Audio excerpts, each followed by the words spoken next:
We will take all the time necessary, but not more, in order to do so. In his first press conference since the election, Carney asserted that while he fell short of a majority, he sees the result as a strong mandate. And today, Carney reached across the political divide with a promise. Canadians also sent a clear message that their cost of living must come down and their communities need to be safe. As Prime Minister, I've heard these messages loud and clear, and I will act on them with focus and determination.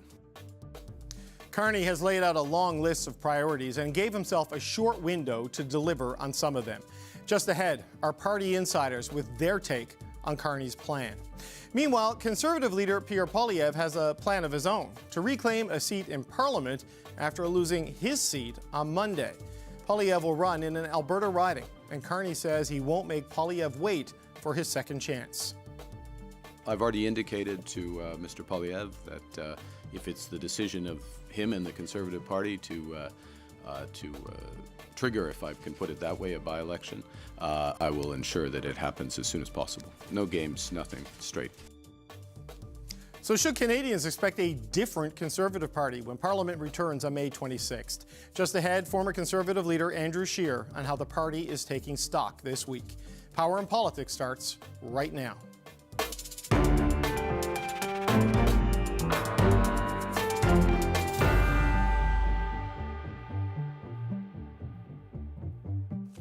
Prime Minister Mark Carney is kicking off his minority mandate at a brisk pace. Next Tuesday, he'll head to Washington for his first meeting with U.S. President Donald Trump. Carney says the immediate priority is to get Trump's tariffs off Canadian goods. The following week, Carney plans to swear in his cabinet, though no specific day has been set. But Parliament will return on May 26th. And the next day, King Charles will be here in Ottawa to deliver the government's throne speech. Here are just a few of the key items on Carney's to-do list. The Prime Minister has promised a middle-class tax cut by July 1st. He also wants to remove all trade barriers between provinces and territories by July 1st. Carney is vowing to make bail harder to access for violent and organized criminals. And he wants to balance the government's day-to-day spending, what he calls the operating budget, within 3 years.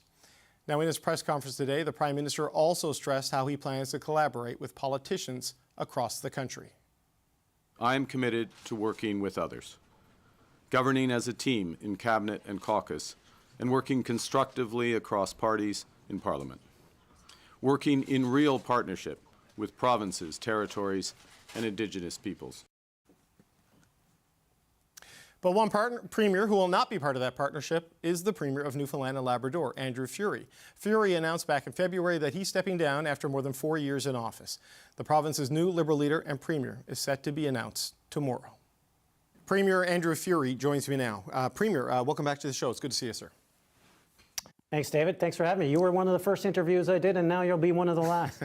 Well, let's talk about where things are. I mean, Mark Carney is into his early days. You're into your final days. You know, he talked about his intention to work in real partnership today with the provinces and territories. How do you see things at the First Minister's table as you get ready to give up your chair there?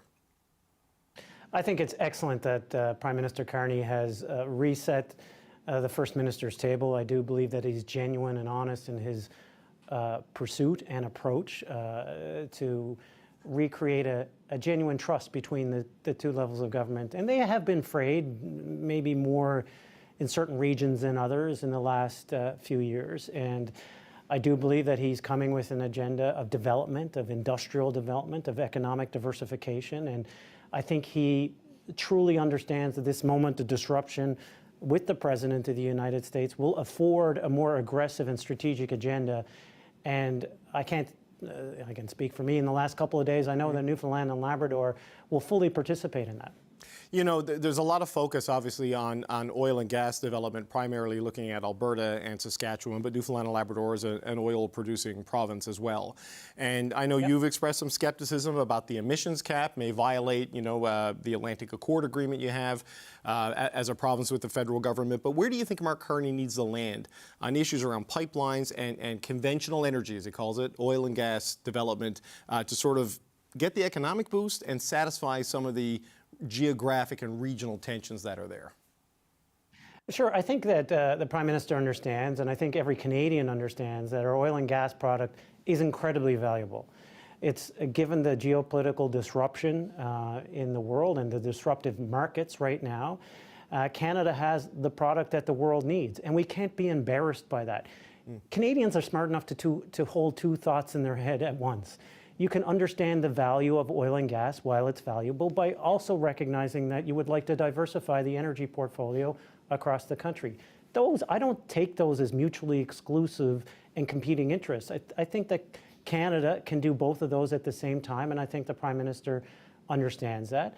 With respect to your opening premise, we take the position here in Newfoundland and Labrador, ideologically, that perhaps the emissions cap currently in its current form is not the right policy instrument for oil and gas development to meet the global demands and to meet what Canada has to offer right now. Right. But more specifically with respect to Newfoundland and Labrador, I just want to highlight, because you mentioned it, David, the importance of the Atlantic Accord and the fact that the Atlantic Accord does supersede this other piece of legislation.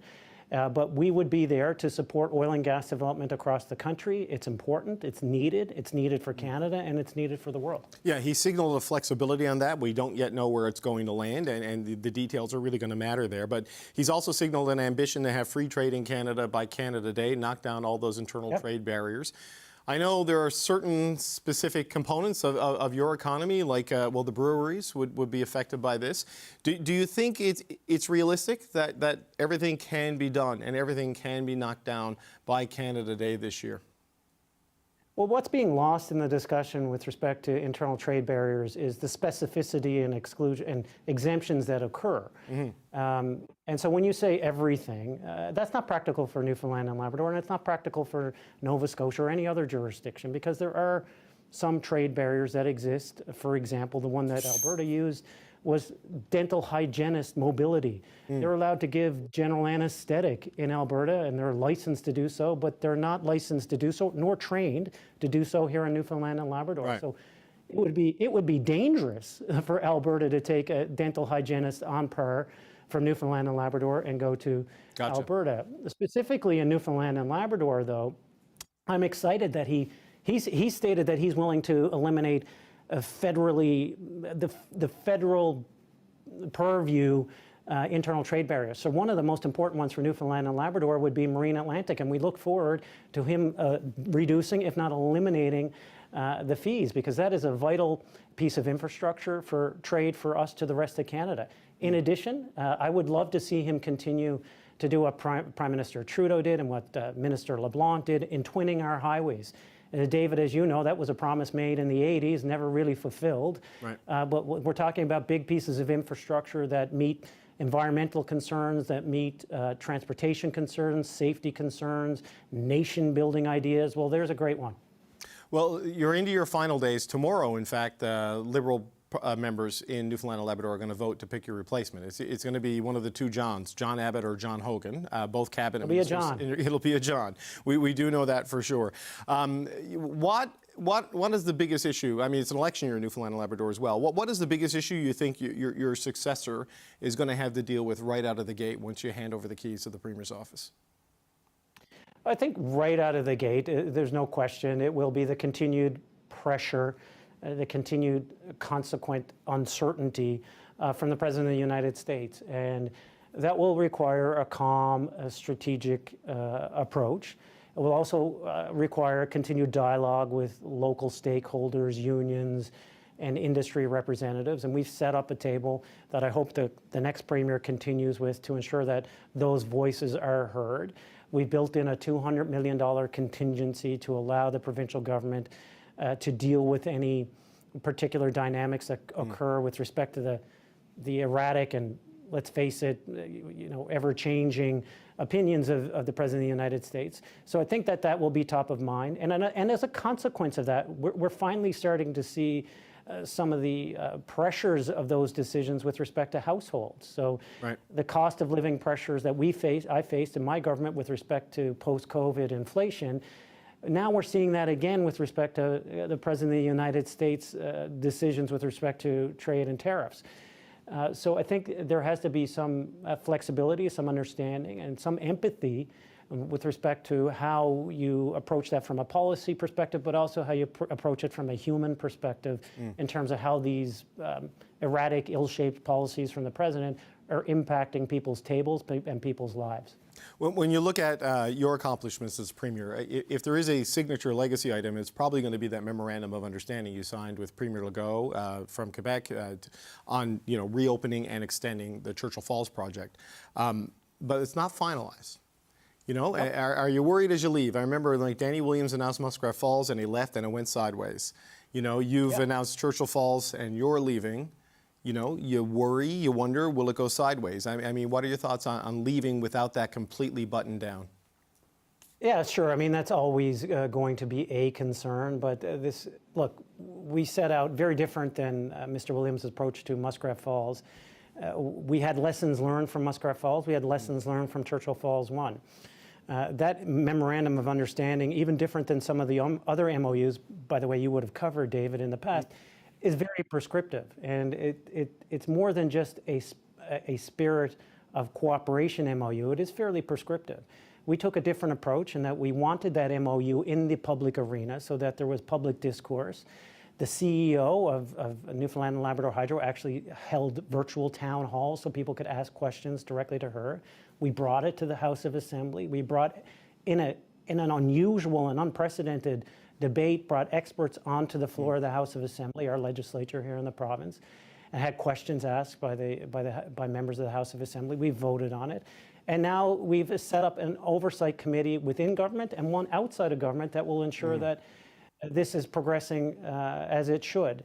Ultimately, then that will come back to the House of Assembly for further debate. So different than some of the other agreements, this has, in my opinion, been this has been designed and engineered so that there's plenty of input from the public, plenty of oversight to prevent the mistakes of the past.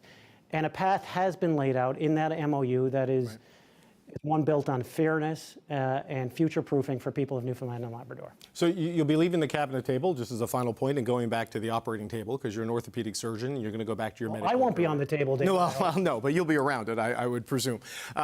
You're going back to your medical career, but you have not closed the door to a return to politics. I mean, is it possible to see you running federally in Newfoundland and Labrador 5-10 years down the road? Because you're a young man, you're younger than I am. Is that in the cards for you, do you think, Premier? I have enjoyed immensely the privilege to serve as Premier. And there will, as you know, David, the call of public service is very deeply entrenched in my family. And I would feel that same honor and privilege to be able to serve in the future should the opportunity present itself. Okay. Well, Premier Andrew Furey, good luck in the final days, and good luck to whichever John takes over. But thanks for being here, sir. We appreciate the time. Thanks, David. And thanks for all your help over the years. You're doing a great job. Okay, well, the Prime Minister, as we were discussing there, laid out an ambitious agenda for the next few weeks and months. And part of that plan is to have King Charles come to Ottawa at the end of May to deliver the government speech from the throne. And of course, the other big meeting next week with U.S. President Donald Trump. So with all of that on the agenda, let's bring in our party insiders to discuss all of this. Greg McEachern is a former Liberal ministerial advisor. Fred Delory is a former Conservative campaign manager.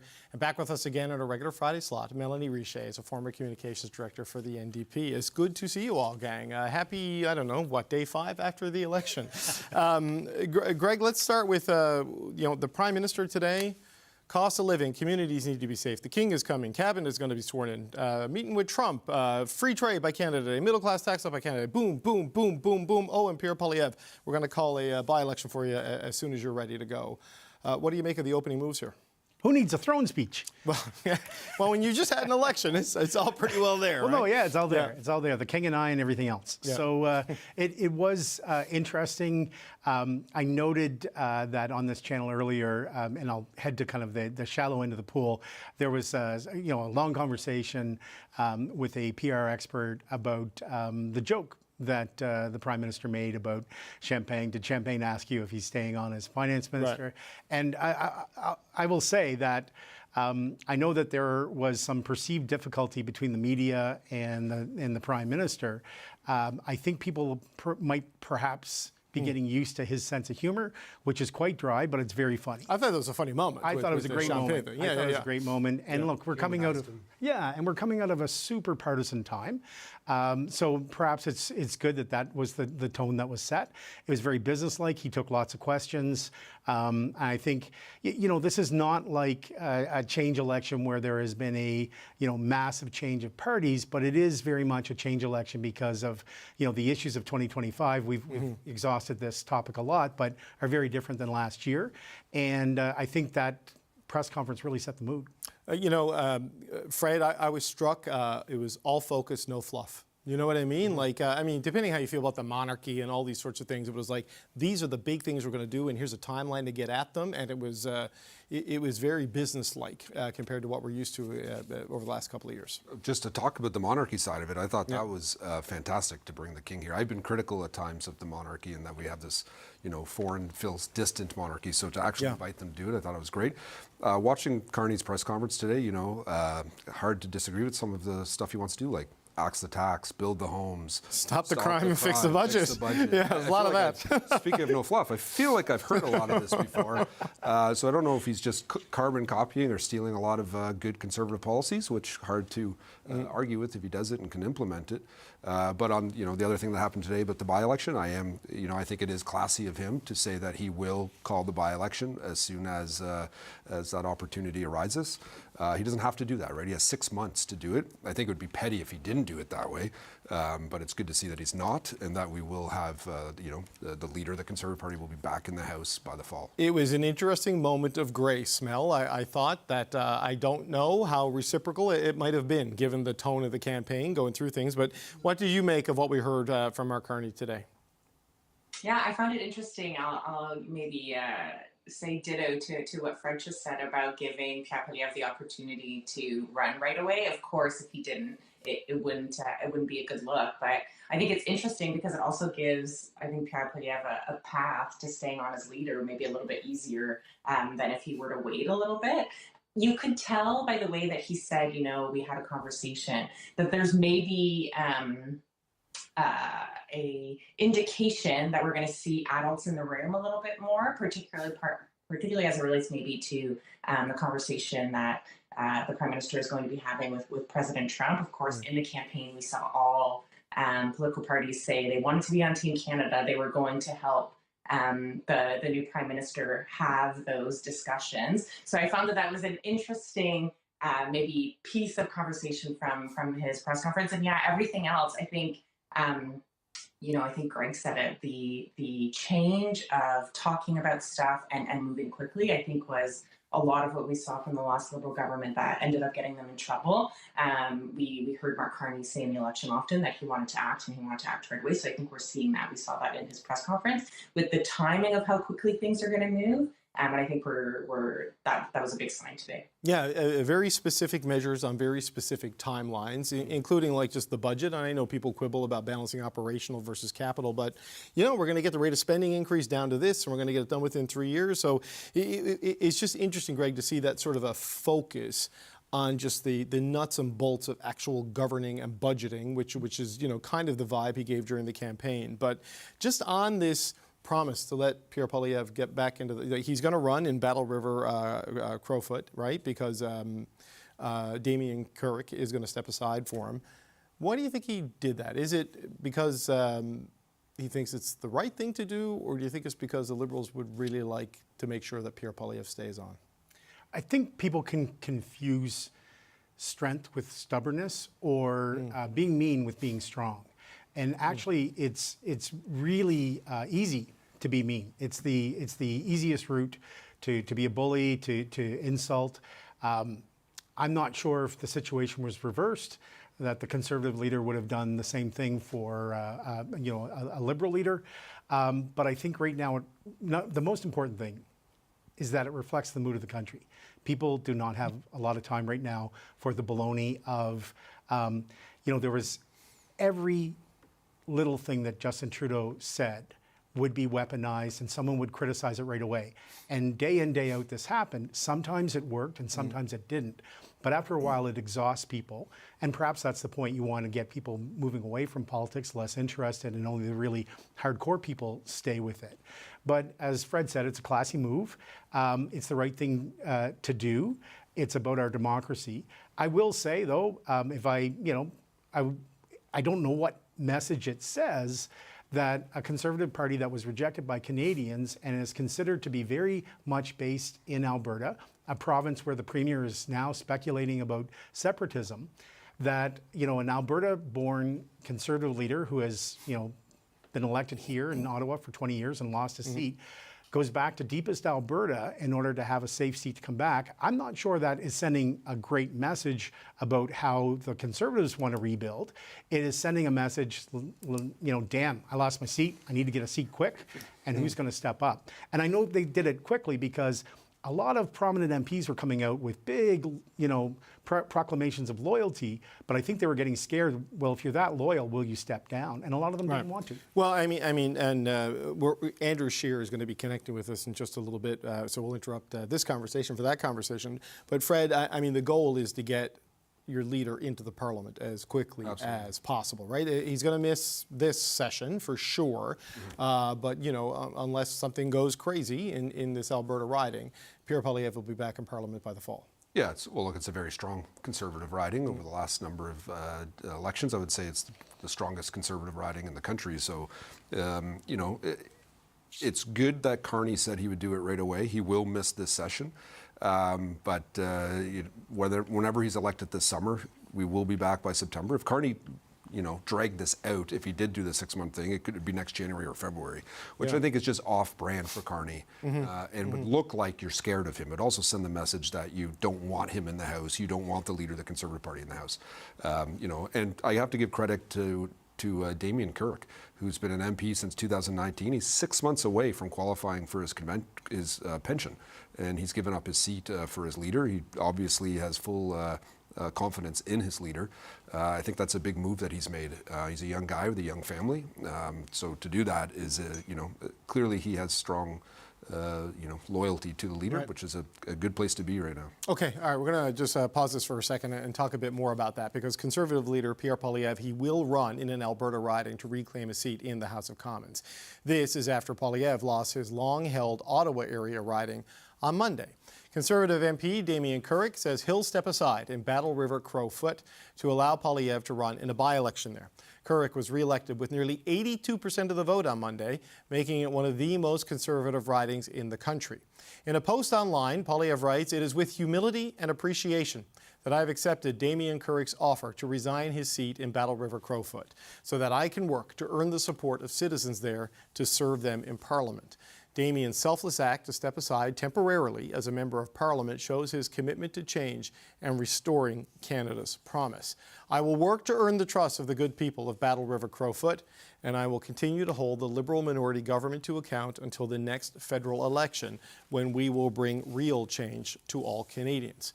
Now, Prime Minister Mark Carney says he'll ensure that by-election happens as soon as possible. Until that date is set, though, the Conservative Party must decide who will lead them in the House of Commons when Parliament returns on May 26th. Former party leader and Saskatchewan Conservative MP Andrew Scheer joins me now. Mr. Scheer, it's good to speak with you again. It's been a while. Thank you for joining us today. Good to see you, David. Thanks for having me on your show. Yeah, thank you for being here. I want to start with the status of your leader. Pierre Poilievre started this year with a 20-point lead in the polls, but he lost the election and he lost his seat. So why should he stay as party leader?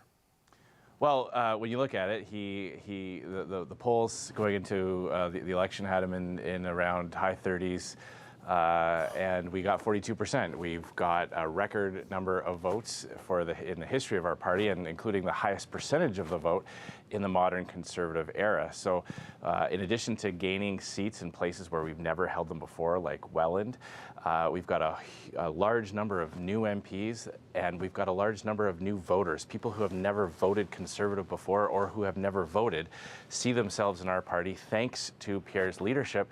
and thanks to the fact that he's been speaking to their issues, all the terrible policies of the Liberal government that drove up housing costs, that caused crime waves and drugs to flood our streets and kill jobs and cause inflation. Pierre has been speaking about those issues, addressing them, offering solutions, and so this incredible result, while disappointing that we didn't win, is just a fantastic base to build on for the next election. But you know, in 2019, you won the popular vote, you increased your seats, you held the Liberals to fewer seats, and you won your own seat, and that wasn't good enough for you to stay around. So why is the standard different in 2025? Well, my decision was because of the strain that it had put on my family, given the number of children I have and the ages that they were. I will just happily point out that Pierre got 8 or 9 points more than I did in 2019 and a large number of new seats. So look, I mean, Pierre is the leader of our party. He's the leader of our movement. When I went door knocking, and I did in many different provinces across the country, from Vancouver Island all the way to New Brunswick, I would knock on doors and I would get people tell me not only did they never vote Conservative in past elections, but often that they never voted at all because they didn't think that the parties in Ottawa were representing them. Right. They came out and they voted for us. We've got blue-collar unionized workers saying, you know, the other parties have killed projects and made it so there's not enough work to go around, or they've devalued paychecks with inflation, and the Conservative Party was the one that was talking about building things in this country again and fighting inflation. So I think you'll find in the next days and weeks that the Conservative caucus is united. There's a tremendous amount of support for Pierre, and we're very grateful to Damien Kirk and the people of Battle River Crowfoot, because Pierre's going to be back in the House in no time, leading the fight to hold this government to account. But you know, if the message was resonating with Canadians as strongly as you suggest, and certainly it was in certain places, how do you explain what happened in Carleton? I mean, voter turnout surged, and a national leader, a frontrunner to be Prime Minister, voted out by the constituencies represented for 20 years. Yeah, well, it wasn't just surging votes for the Conservatives in certain places. It was practically all across the country. I mean, we got over 1 million votes in Quebec for the first time in the modern Conservative era. But 80% voted in Carleton, and more than 50% of them voted for Bruce Fanjoy to defeat Mr. Poilievre. How do you explain that, sir? Still an incredibly, still an increase in support for Pierre in terms of number of votes. Look, it's about 4 or 5 days after the election. It's Friday. My own results only got finished counting this morning. There's still data trickling in. We're going to take the time, as any party should, after an election in which they fail to achieve the goal of winning and forming government, look at what happened. But let's not lose sight of the fact that if you had told Conservative MPs and Conservative activists a year or two ago that our leader and our campaign team would get 42% of the vote, we would all say, sign us up. That's incredible. Obviously, something has happened. The complete and utter collapse of the NDP might be a new normal in Canada. You know, a lot of people are talking about the Conservative campaign. We should also include in that conversation how a party like the NDP, take Saskatchewan, for example, the birthplace of the movement, the CCF and the NDP, they went down to 7.5% in my riding, in the province. So, you know, this might be the new normal. This might mean that we need to rethink how we communicate on things and think about how we campaign. If the NDP had have gotten similar to their average over the last 5 or 6 elections, we wouldn't be having this conversation. So, you know, we have to fight elections on the train that we find them, and this may very well be something that is permanent going forward. But I think it's too early to kind of jump to conclusions about what aspect of the campaign right now needs to be addressed. We need to take our time and do that in a thorough and thoughtful way. Well, big chunks of NDP vote in places like southwestern Ontario appears to have gone Conservative as well. So it's not entirely to the benefit of the Liberals, but the Liberals have now, they've just won their 4th election in a row, and they've had their highest vote share since 1980, I believe. So the way you're describing the data, it's almost like you feel like this is still a bit of a victory for the Conservatives when clearly it's a victory for the Liberals. Well, first of all, to your point about the NDP, you are right. In places where the NDP vote came our way, we won the seats. We won seats in Windsor. I mean, when you look at the kind of ground zero, the front lines of workers who would be affected by U.S. tariffs, we won seats in the auto sector regions in Windsor. We won in Kitchener. We won in Hamilton, where they make steel. Here in Regina, where they make steel, where we make steel. Places where forestry jobs could be affected. Conservatives won farming and agriculture, mining. So in other places where those NDP votes went Liberal, Liberal. Obviously, there were different results, but no one's pretending that this is that we won the election. I mean, we are going to approach caucus and our party and our movement with the realization that we cannot do the exact same thing next time as we did this time. No one's suggesting that we're just going to copy and paste into the next election. But that being said, we need to focus on the gains that we've made. Our voter coalition now is much, much bigger and much more diverse, and has people who had never seen themselves in the Conservative Party. So we need to make sure that we keep them there, keep talking about the issues that affected them, keep talking about housing, keep talking about crime and fighting inflation. I'm confident that if we do that, we will be able to build and get that final 3, 4, 5% that we need to push us over the top. Right. Well, you talked about when you were knocking on doors, people, responding to the message and saying that you were the only party talking about the issues that were important to them. But we've had a number of Conservative MPs and a number of Conservative candidates say that when they were knocking on doors, they were being told by older voters, by women voters in particular, they didn't like your leader, they didn't like his tone, they didn't like his style. And in the final weeks of the campaign, Mr. Poilievre, after being so central to everything this party has done for 2 years, disappeared from your ads. So at the end of it, was it Mr. Poilievre who was a drag on the campaign and was a challenge for you? Because some of your own candidates are suggesting that he was. Well, I just invite them to look at the facts that he took our party from 33%-ish to over 40. So, that's an incredible gain, and that is directly linked to his inspirational leadership, his ability to communicate, the way that he led a team of capable parliamentarians. So, there's just an incredible amount of reason to be optimistic. And, I've knocked on doors, I've gone campaigning since 1999, 1997 even, when I was first, would have been about 18 years old. I have always encountered voters who never vote Conservative. I've always heard from Liberals and NDP and people who have already decided to vote for other parties that they don't like our party, they don't like our leader. What we have to find out is, we don't need to listen to the people who are never going to vote Conservative. We need to talk to the people who were open to voting for us, who might have not at in the last few days. But again, I think we also have to put this in context. What the Liberal Party did by dumping a sitting Prime Minister, suspending Parliament, having a rush leadership race with a new leader without really the time for Canadians to get to know, all under the threat of a U.S. tariffs that dominated the news cycle. These are conditions that the Liberals should not count on happening again. Whereas our new voters are voting for us because of policies, because they see in our party a solution to the cost of living crisis, to the fact that their communities aren't as safe, the fact that they can't afford to own a home or move out of their parents' basement. So I'm incredibly optimistic about our ability to build off of our gains this time, and I'm optimistic that we'll be able to finish the job in the next election. Right, but your party may not be able to rely on post-COVID inflation crisis that was fueled by war in the breadbasket of Europe and supply. David, you know this. You know that inflation is caused when governments print money. Well, that's what the Liberals did. The Liberals flooded the economy with brand new cash. It has nothing to do. They spent money. They didn't print money. The Bank of Canada did not increase the number of banknotes in circulation in the economy. They used settlement balances. They used settlement balances to buy government bonds to put liquidity. I'm not being dishonest. They created money out of thin air. They massively expanded the money supply. You know this. They did not permanently increase the money supply, Mr. Scheer. But anyway, I don't want to have an argument on monetary policy. They used settlement balances to buy bonds, to lower interest rates, to put liquidity into the banking system, and then they removed those settlement balances over time. So, are you denying that there is more currency, whether it's digital or real, in the Canadian economy today? Are you denying? I'm saying they use settlement balances, and you're calling it money. There may be a small marginal increase, but it is not the anyway. Everybody had anyway. All right. Yeah. Here we go. But I want to ask about, we just disagreed on something here. There were obviously disagreements between your campaign and Jenny Byrne, Premier Houston and his team, Premier Ford and his team. And throughout the course of the campaign, the fractures between the federal Conservatives and various provincial Conservative governments, progressive Conservative governments, went public to the point that Tim Houston kind of unprompted confirmed reporting about, Ms. Byrne making not physical threats, but political threats to people in his office. Is that a winning strategy for your party? Is this the sort of way the operations are going to continue?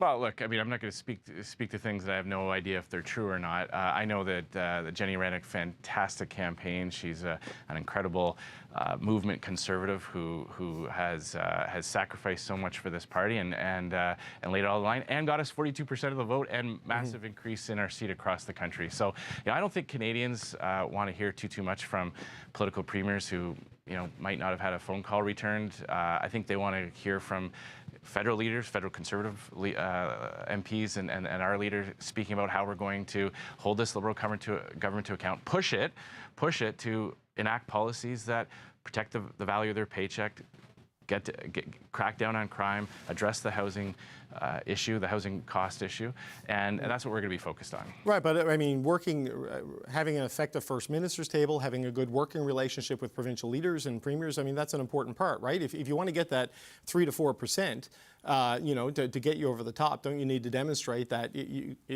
can at least work with governments of more or less the same political stripe?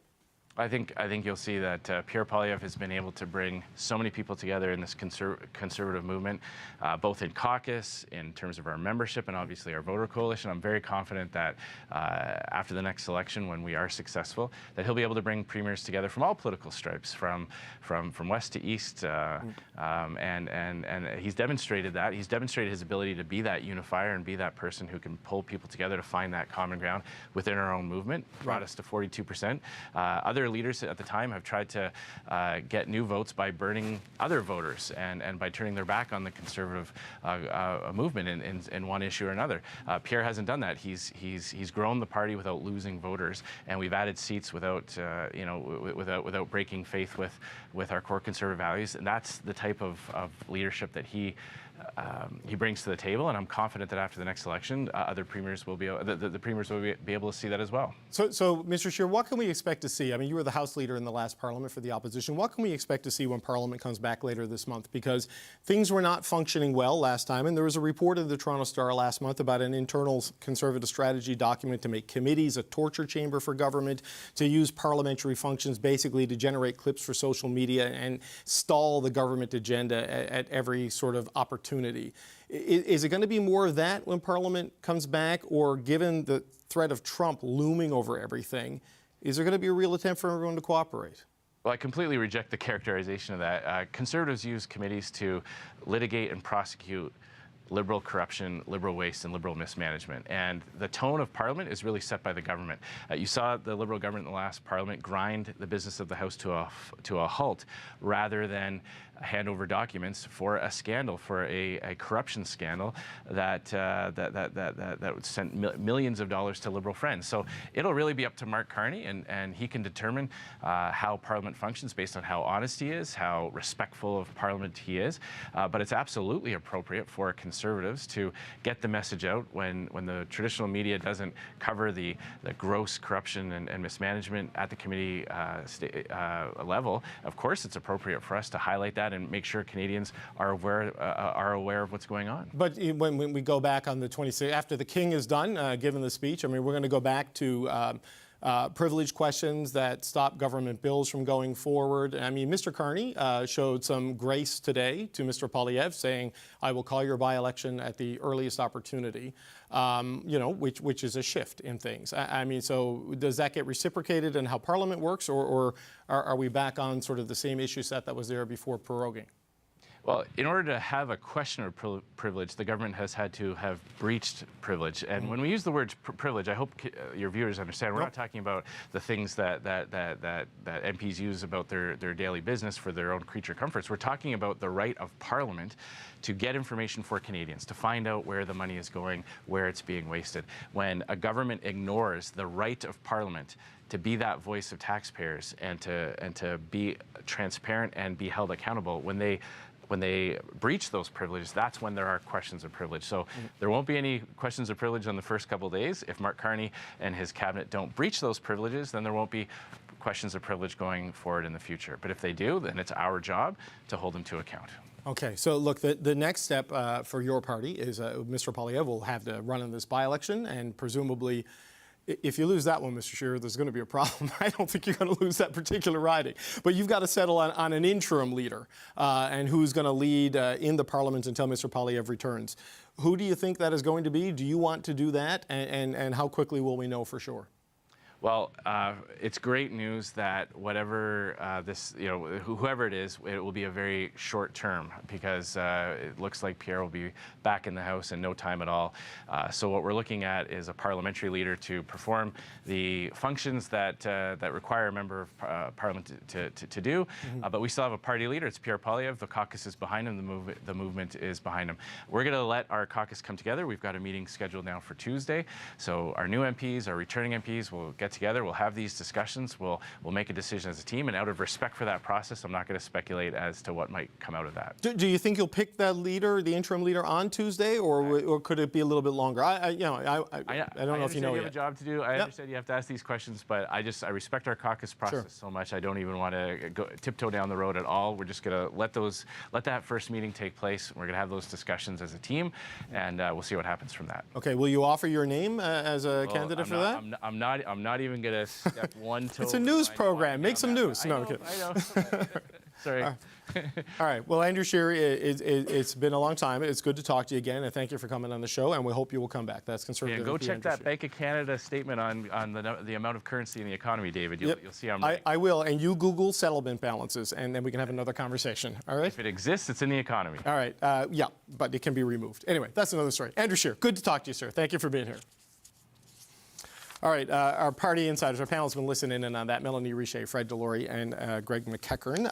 Mel, let's start with you. I mean, what do you make of that? Sounds like there remains strong support for Mr. Poilievre, and that he will very much likely end up staying on as leader and coming back as opposition leader when he wins this by-election, unless there is a very shocking outcome out there. What are your thoughts? I have a lot of thoughts, David. A lot of thoughts after that conversation, I'm not going to lie. I think it's funny that, the only reasons the Conservatives lost were because of the NDP, yet, 17 or 13 of the 17 seats of the NDP losses to the Conservatives. So I don't know how that math works. And I'm glad to have heard you push back on how, what we dealt with in the election was the split of our voter base to both the Conservatives and to the Liberals. I think, I'm not a Conservative, so if you want to keep Pierre Poilievre around, awesome. For my mental health, I wish he would go away, but that's just me. But as it relates to, what comes next for the Conservatives, I think it's a mistake if you think we're going to be fighting the same election next time around.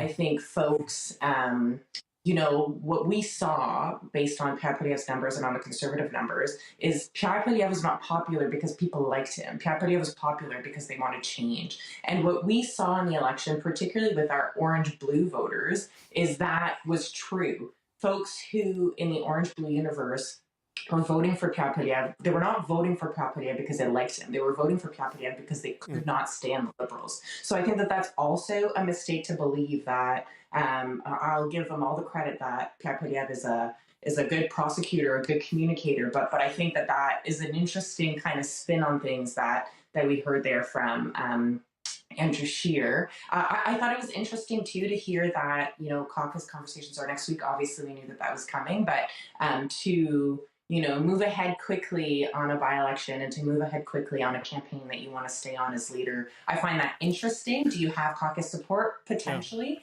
But that to me is interesting, particularly because I think they would have a leadership review in the fall anyways. I think they line up at the same time that we would. So to move ahead on all those things without having a conversation with members and caucus, to me maybe seems like a mistake. But again, I'm not a Conservative, so I could be reading, the internal situation all wrong.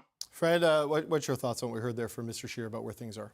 Well, I don't think there's any question that Pierre Poilievre is going to be the leader in the next election. If he was to resign today and call a leadership race, he would win that vote on a first ballot. He has the support of the party. He has the support of caucus. It is a different situation. We're watching this campaign and the way it was unfolding. There were times when we all thought I didn't give a prediction like Greg, but I thought a large Liberal majority was coming. And he held it to a minority and 144 seats. And he made inroads around the 905 that I think a lot of us didn't see. There were seats in Brampton that we won. So I think it changed. One Brampton, I think. Yeah, a but seat in still, Brampton, but a lot were Brampton, close. Brampton Yes, was really very close. right? Atlantic Canada. When I was doing CBC Radio election night. When we went into Ontario and Quebec and the rest of the country, when we left because their polls were open 2 hours earlier, we were at around 12 seats. Now, advanced polls did shift that, and I am very grateful that the Liberal Party decided to stop campaigning for the last 10 days of the election. That really helped our cause. But the reality is, I would say Pierre is very, very solid where he is in terms of the leadership, and I don't see any way he's going to do that. As Melanie referenced, there is a national convention coming where there is an automatic leadership review. There's no doubt in my mind he will pass that with flying colors. I'm sure they're going to put a lot of work in to make sure. They're going to be focused on that. He'll be an MP by the time that convention happens as well, which will be hopeful. He'll be leader of the opposition again, and he's going to win that, and he will go in. And now, to Melanie's other point about the next election will be different. There's no question there's a different issue set 1, 2, 3, 4 years from now. But I think it's more of, when Mr. Scheer is explaining where we are now, he's talking about this past election and the growth that we've had. Greg, your thoughts? Other than the fact of the platform where the former Conservative leader just spoke to you, which is CBC, which they haven't been on in a long time, and quickly on that, if that wasn't a mistake, why they've lost the election now? Conservative MPs are appearing back on CBC. I'll leave that there. He said to you, check with the Bank of Canada. I had the ability to do that while you were chatting with him. Take a look at August of 2022. They put out a statement. They did not print money. No, they look. I don't want to. I can very quickly say there is a quantitative easing technique that is available only to central banks, where they can use what's called a settlement balance to buy government bonds that are on the David, market. my dear friend, as Fred would say, you're explaining. It doesn't matter. No, that guy right there, that is a gift to the Liberal Party, right there, because that guy lost 6 years ago. Diefenbaker stuck around for 12 years, haunted Stanfield, haunted Clark. 6 years, that guy is still around. One of the problems with the Conservative campaign is we could not figure out who his cabinet would be, who his finance minister would be. Pretty much Andrew Scheer is the only person that they put in the window, and it's somebody that lost an election in 2019. And I will remind people, Andrew Scheer said he was sticking around as leader too, and we know what happened there. Melissa Lantsman. So did Justin Trudeau. Everyone says they're sticking around. Melissa Lantsman is one of the people that helped take him out of there. Everything he just said there is exactly what the Conservatives said before the election and why they got into trouble. It doesn't appear from that interview that they've learned anything. Well, we'll see. But I just want to explain so the audience understands. Settlement balances. It's a technique you use to buy government bonds. It lowers interest rates, puts liquidity in the banks. It does temporarily increase money supply, but unlike when you print banknotes, you can draw these back and then reduce money supply. So it's almost like a back of the house increase to make the banks feel secure. And at the time of COVID, you needed to cut rates and free up money for lending because people were desperate. But the settlement balance can be pulled back in a quantitative tightening phase, and it is not a permanent increase in the money supply, which is printing money, which causes inflation. It's different. The leader of the party that I support is a former governor of the Bank of Canada. He would understand what these are. And he would understand that. And the person who just spoke, his leader wanted to fire the governor of the Bank of Canada. So I know who I'm going to believe. Sure. Go ahead, Fred. You want to jump in? I think the previous parliament in the last 10 years we had a prime minister who publicly said, he doesn't pay attention to monetary policy. You forgive me if I don't think. So it's funny that this parliament is great. He will focus on monetary policy. There has been a change. Yeah. There's been a certain change. So Mel, what do you think is going to happen, though, based on that conversation with how Parliament is going to function, right? Because, Mark Carney did do Pierre Poilievre the courtesy of promising an early return, and I was trying to get a sense there from Mr. Scheer of how Parliament would function. I know he disagrees with my characterization of how things worked at committee, but I was quoting from a document that his party prepared that the Toronto Star got a copy of. And, things didn't work for whatever reason, and the Liberals were part of it too. There's no question, but I don't know if they have a strategy document on it. What do you think we're going to see when Parliament comes back on the 26th? Because it's not going to be Pierre Poilievre against Mark Carney, and I don't know how that changes how the opposition functions in that dynamic. Right. One of the things that we had talked about before the election campaign was how untested Mark Carney was, and how it wasn't, it wasn't the ability of talking about policy, but really the ability of people getting under your skin and how you work with that. I think what we saw in the debates is it actually was harder to get under Mark Carney's skin than one could have imagined. He just was, maybe a little bit boring in response or not super not flashy, that's not the word I'm looking for, but able to pass a message in the same way. He just kind of went back to what he knew. So I think in that context of Parliament, if you're somebody who's going to respond that way, like we saw Mark Carney respond in the debates, it kind of makes it a little boring in the House. So it's harder if it's harder to get under somebody's skin, you're not really getting the clips that they were getting under from Justin Trudeau. And I think that might be harder for temperatures to rise if you're kind of staying at that level. So it'll be interesting to see what happens the next few weeks. I think the Conservatives have to probably cool it a little bit for at least until the fall, at least until Pierre Poilievre is in the House. You obviously want to continue to pass your message, but the strategy for them has really been focused on Pierre Poilievre. So you don't want to give too much wind to somebody in his absence. So I would imagine, folks sent us to Ottawa to fight Trump. Let's fight Trump for the next 2 weeks, and then maybe a new play come the fall when Pierre Poilievre is back in the House. Yeah, Greg, I think we got a pretty good sense today from Mr. Carney what kind of a prime minister he wants to be, right?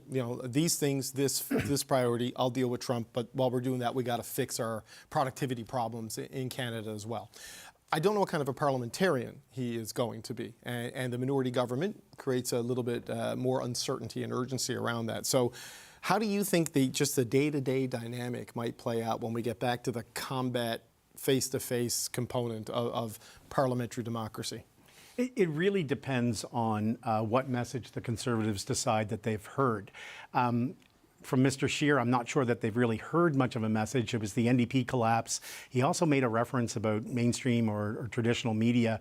I'm not sure after the debates that's really a wise area for the Conservatives to go to when they start talking about so-called independent journalism, because I think what Canadians saw they didn't like because of that. I'm not sure Prime Minister Carney will have a lot of time for that. I mean, there's been some, look, on all sides, I agree, but, in Cape Breton, there was a candidate who refused to congratulate, conservative candidate, refused to congratulate the Liberal victor because he got his hair cut. I should explain to you a haircut. Yeah, I cut my hair every day, actually. I make that call from a big glass house. But there was another winning candidate in Saskatchewan that said, it was all fighting terms that he wanted to do with Carney. It's up to the Conservatives. I believe that Canadians have sent us all a different message, then that's not what they want.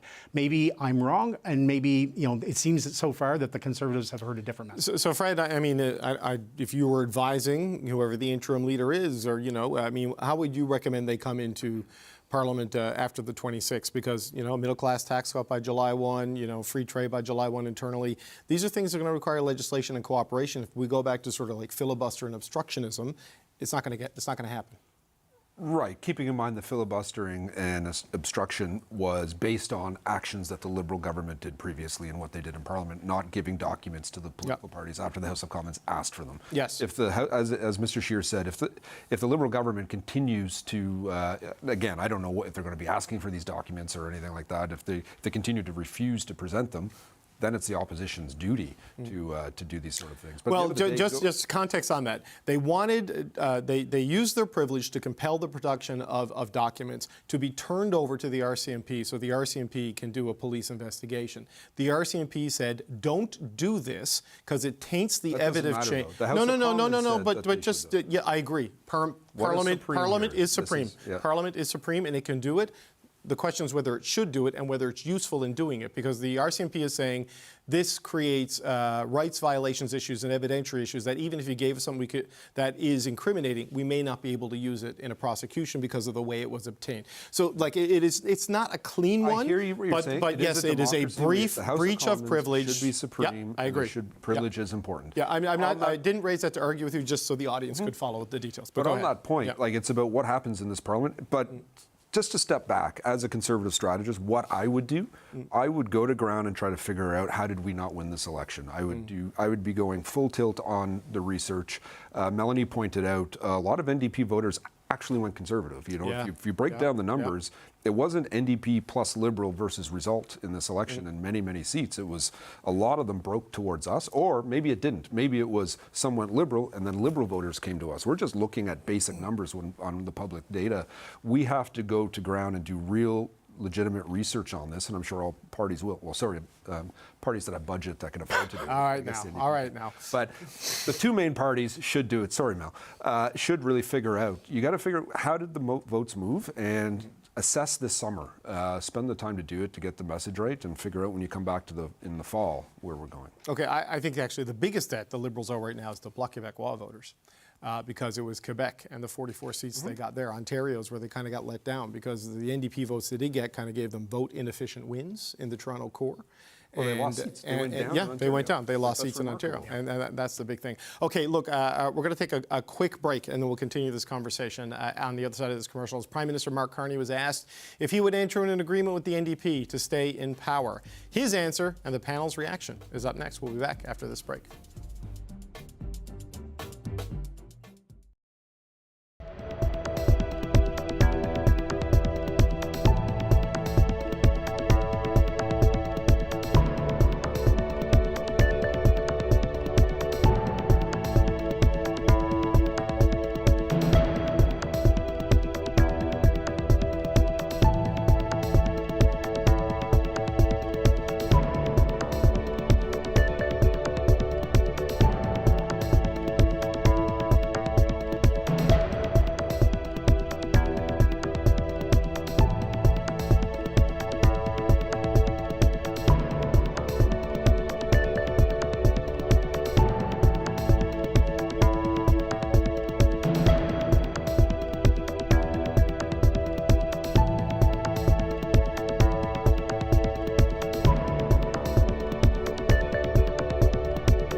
Prime Minister Mark Carney may be 4 seats short of a majority government, but today he shut down any prospect of trying to strike a deal with the NDP to stay in power. Will you be pursuing a formal governing pact of any kind with the NDP? No. Short And- answer, no. And why not? Why?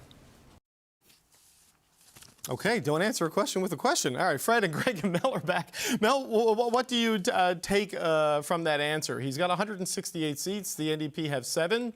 That's plenty to get her done, but it doesn't sound like Supply and Confidence, the sequel, is anywhere in the cards. What do you make of that response? Well, you know, it's funny. Before we had the results, it's not funny, but before we had the results on Monday, and it was starting to look like a minority, I was thinking, you know, he doesn't really seem like the kind of guy that wants to have those deals. So I'm not surprised by that. I would also say, to be fair to him, if he has 168, you kind of need 5 MPs there if you're considering speakers, which leaves you 2 people if anybody's sick. So the small number of MPs, I think, is probably unhelpful also. I do think that they probably heard a lot of the stuff that we heard in ridings across the country, which is, we're voting Liberal because we think Mark Carney can beat Pierre Poilievre and he's the best person to beat Trump, but not we are voting Liberal because we like the things that they've done. I do think people were giving credit to the NDP for dental care, for pharmacare, etc. So that is also strategically something that I would be paying attention to if I was the Liberals in who I'm going to work with. I find it strange if they're going to do a type of agreement that is similar to the Bloc, because then that's a little bit harder to explain in Quebec because of just the nature of who the Bloc is. But they do have more MPs, so you could have maybe a little bit more solid numbers there to do what you want to do. And you may also not need to get a solid agreement with the Bloc, because they've said pretty clearly that they're willing to support the government and work with the government to get stuff done. Right. And again, the other thing that I would really just say is in 2019, we were able to work for 2 years with the minority government without having any, concrete or however you want to say it, deals in place. So maybe he's hoping that he can do that, because it sounds like, at least for me, voters were clear that they wanted parliamentarians to go back to Ottawa and to fight Trump together. So maybe that gives you a window of 18 months before they're breaking down. So he may feel like he doesn't need, support from anybody. So, Fred, when you look at that answer and the way, the Prime Minister expressed himself today, I mean, what's your sense of how he intends to govern? It feels like 168, with Poilievre losing his seat and the NDP in the situation they're in, feels like a durable minority for at least a while. How do you think he's going to approach it? Absolutely. And when the Bloc saying we'll give you a year to deal with the Trump and tariff issue, with the NDP, they have no leader, they have no money to fight a campaign, and they have 7 MPs who are just really happy to be MPs again after Election Day. So there's no threat there. They're going to allow this government. They don't even have to vote for the Liberals. They could abstain, and his legislation will pass. I look back to Stephen Harper. I was here under his entire time as government, but from 2006 to 2011, he worked without a partner. There was no deal. There was no nothing. It was case by case. Each piece of legislation you had to figure it out. His original government from 2006 to 8 needed 2 political parties to support it. He didn't just have the reliance of one. It was 8 and 11 he had one, and now Mr. Carney has that situation now where he just needs one party to either vote or abstain with him. He's got a pretty good path here to do what he wants until, I think, if the NDP get a leader that is in place and that the numbers move and then they get interested in an election, that is what's going to determine the next election. What about when Poilievre comes back in the fall, assuming everything goes well in the by-election in Alberta? Do you think that could change the dynamic at all, like bringing him back into the mix? Well, look, Conservatives are going to oppose. They are the official opposition. They're not here to support the government. They're here to hold them to account, and that's the job they're going to do. It's really going to be up to the third and fourth party to support the Liberals on legislation. And again, I think the Bloc got a heck of a scare this election as well. They're down to 20-some seats. It's one of their lowest they've ever had, other than those interlude NDP areas. So I think they're nervous here. The NDP have no reason to call an election anytime soon. So I think this Parliament has the opportunity to be several years stable. Again, I think what would change it, a strong NDP leader that gets a bit of oomph behind them, that wants to take them down because they think they can grow from it. Greg, what's your sense on how the Prime Minister plans to do this? I liked his answer. Look, from a media training point of view, just because you can take 5 minutes to answer a question, as we've seen a lot of, from the Trudeau government, a lot of Trudeau cabinet ministers, doesn't mean you need to take 5 minutes. And sometimes you get your point across with a short answer. I don't believe in that. I really like long answers. We know. But I thought it was a good answer. And look, for everything that that Mel and Fred have said here, everything about the previous time. That was then, this is now. He obviously doesn't need their support, partly because of the results that the Canadians just have given government. This is what they want to see. Go ahead, Frank. The other thing is the brand, right? Like Carney, to make a deal with the NDP, you're making a deal with the left-wing party in this parliament, and I don't think that helps his brand if he's trying to go back, bring the Liberal Party back to the middle and the centre where Trudeau took it off that. Yeah, it feels like that's why maybe Karina Gould was left out of the first cabinet, right? Because she was talking about some big state expansion programs. But you know, Mel, something that struck me about today it was the brevity of the answers, but also the flexibility of what to focus on in the issue set, right? Like, you know, right out of the gate in his opening statement, the Prime Minister talked about how Canadians elected a new government to stand up to President Trump and build a strong economy. That's what he was running on. Next sentence, they also sent a clear message that the cost of living must come down and their communities need to be safe, right? Which was the Poilievre message, right? And then he talked about needing to restore confidence in the immigration system and in the justice system. So this pragmatism that he said would be at the center of how he plans to govern, you saw a bit of that on display today, at least as a communications exercise. Mm-hmm. And you know, I think somebody, I can't remember if it was on this panel or beforehand, talked about how it almost seemed like a throne speech a little bit with all the things that he was talking about, which is interesting because obviously you just went to an election and you were hearing stuff on the doorsteps, you were hearing stuff from folks across the country. So maybe this is your way to address that. I do think, though, from a communications perspective, you don't got a lot of runway to talk about all the different things and govern. I think you need to be pretty focused on what you're talking about. So we'll see how that plays out for Mark Carney. But from a policy perspective, yeah, he definitely showed his chops. He showed how he wanted to address a lot of the things that folks have been feeling. I laughed that, you know, the Conservative talking points a little bit too. I think a few folks today kind of went, oh, interesting that he's talking about those things. But again, if those are the things that folks are raising, I don't know how much doorsteps he knocked on, but if that's what folks are raising across the country during the election, you're smart to start tackling that as soon as you're in front of the mic. I would just say the more things you talk about, the less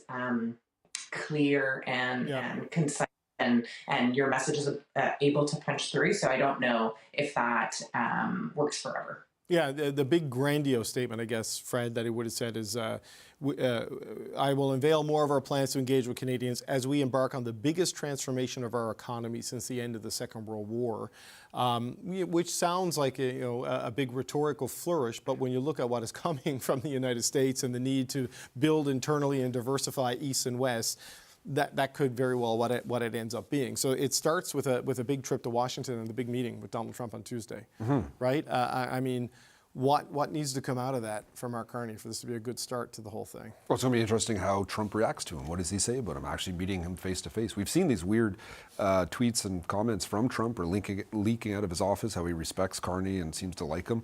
Clearly supported him in this campaign. It was nice of him to put out a tweet on Election Day. I think the Liberals are claiming his salary as a campaign expense. They should. $400,000 US. I think they can fit it in. Yeah. And foreign interference. Let's have an inquiry on that. Look, I think it's an opportunity for Carney at the same time. But the thing is, Carney now has the burden of governing. He has all of this on him. To the point you mentioned at the beginning of this, he gave a lot of detail in this press conference. He gave timelines. He gave things. Now he ran Brookfield, as we're well aware of. He's a central banker. He is a manager of things. Let's see if he does it. He's now going to be held accountable to it now, though. He's got to deliver on it. And I think now you have the burden of government, this is where things get shifty. Will Canadians have a better way of life in the next year or two? And that's, I think, the next election. It's his record that'll be on the line. Right, and so Greg, like he's got to have this good meeting or a productive meeting, or he's got to look strong in opposition to Trump on Tuesday. Then we're going to come back and get a cabinet. Do you expect? I mean, it's hard to know right now because apparently they're not even very far along with the process internally. But it's going to be a larger cabinet. Do you think it'll be vastly different, or with the main people that are there, kind of keep it there on the Canada-U.S. file? I mean, what's your guess? Well, I mean, that's part of the burden of government that Fred just made and comment you just made. And look, a year ago, I didn't think that Liberals would have such a burden for a while. So, look, I have no insight, in terms of anything that's being chosen for cabinet. But if I'm looking at the pragmatic approach the Prime Minister took, and with his first cabinet, is a symbolic, perhaps smaller, but it was about getting the job done. And Just for the moment, yeah, right? for that, Too. you know, like it was going to be during an election, and it would be, you know, if you did a, you know, massive thing at Rideau Hall, I don't think that would have gone over very well. But he's been working alongside a lot of those key people for several weeks now, and you know, we've seen them at events with him, but we've also seen them when he's had to come off the trail and become Prime Minister for whatever that was, whatever reason it was. Those people were also with him. So Yeah. I'd be very surprised if the core people that were around Prime Minister Carney for the last few weeks, campaigned and won their seats, would suddenly be shuffled out. Yeah, you don't think so, Fred? No, well, look, is this a Trudeau cabinet or a Carney cabinet? I think he has to remake it with a lot of new MPs. He just had recruited a lot Andrew of people. Scheer on for 20 minutes. No. Sorry, We lost, Greg. You won. no. Rebuild your cabinet here. I would look. There's some incredibly capable people that others would say, not me, in the Liberal realm that should be in that cabinet. But there's new MPs that have been elected that Carney recruited. That I think Carlos Leitao, he's going to want to make this Mr. Hodgson, look like his cabinet and not have, you know, all the people that, you know, all the issues we have in this country. You don't want the same Trudeau people around. Like I'll be very curious where Freeland. Well, I mean, but voters just voted to keep a lot of those same Trudeau people around, right? I thought this was a different. No. But anyway, like I say this not because I think Minister Champagne is getting moved or dropped, but Mel, it was joked about today with Mr. Carney. If he does bring in yet another new finance minister, we'll have two finance ministers in a row with Dominic Leblanc and François-Philippe Champagne, who tabled neither a fez nor a budget. And that is like a bizarre thing to contemplate. I think that's great that Liberals aren't. No, I know you love it, but you miss your fez, but you love the lack of budget. That'd be my dream job as finance minister. And look, we'll see where it goes the week of the 12th. But Mel, I mean, what's your sense in terms of the continuity we might see from Mr. Carney in terms of the cabinet, and your thoughts on the look ahead to the big meeting in Washington on Tuesday?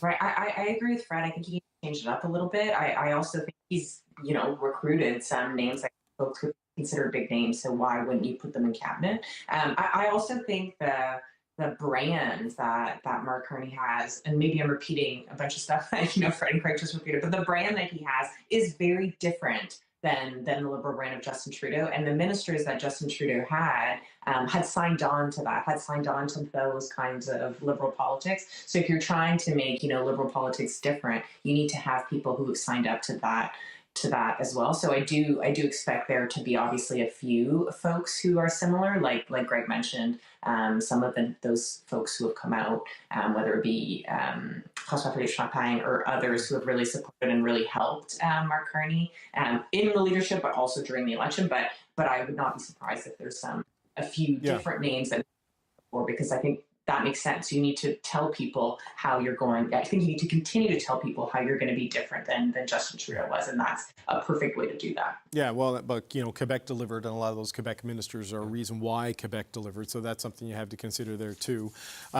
You know, I wonder, though, Fred, you know, he's got to navigate all of that. He's got to figure out his staff.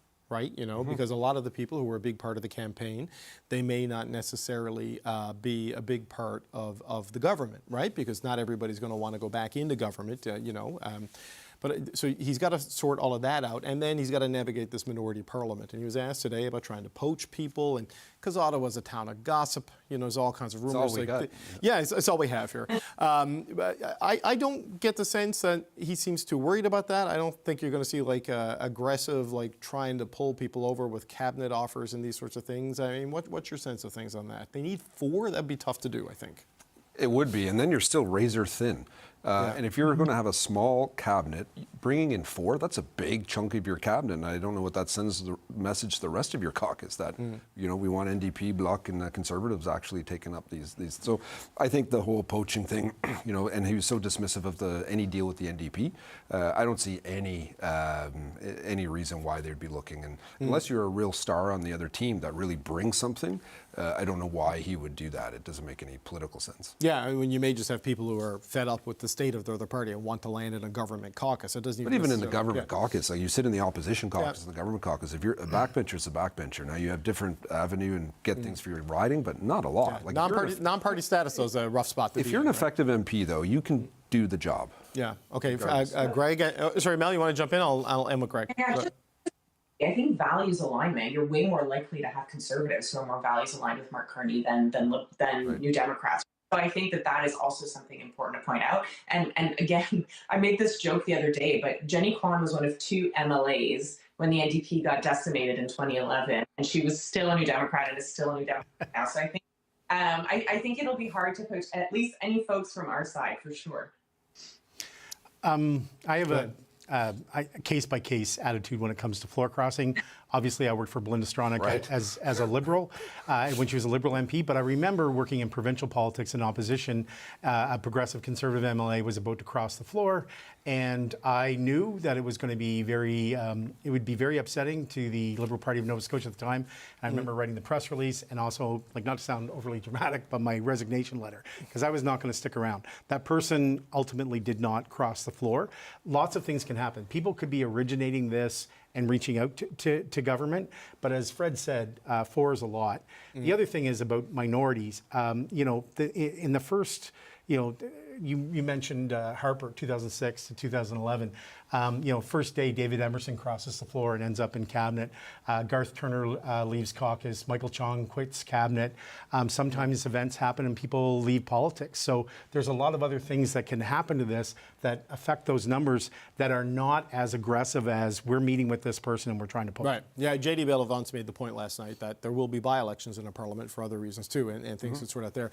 Look, we got a little bit of breaking news, and Mel, I'm going to get you to react to this.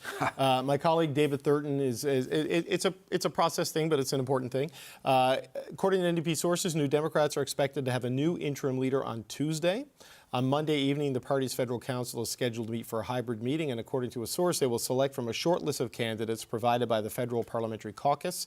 The Constitution states the party's federal council, in consultation with the caucus, appoints the leader for an interim period until a new leader is chosen. So, Mel, who's on the list and who are they going to pick? That's what I want to know from you. Oh, gee. Good question. Who's on the list? Well, I think there's a few folks who are currently in the caucus who want the job probably permanently. So that probably removes them from the interim list. Who wants the job, the interim job? I love Gord Johns and I love Alexandre Boulris. Not that I don't love the others, but I think that either of those folks, if they don't want the top job, would be a really great interim leader. I wouldn't be surprised if a leadership race was kicked off in the fall or quickly enough so that we have a new leader in the fall. So really you need somebody who is able to continue the message. I think you have to continue the message that Jagmeet was pushing. Until the new leader comes around to decide what the direction of the party looks like. I hope the direction of the party continues in the same way, in the same pragmatic, reasonable way that Jagmeet was leading the party. But I think either of those two folks are really well liked in the community. They represent different sets of New Democrats. So I think that would be cool as interim leader. But I have no inside knowledge, so I have no idea if that is right or not. Okay. All right. Just a quick, give me a name. Who do you think will be the interim leader for the NDP? I honestly don't think I can name any NDP. Okay. All right.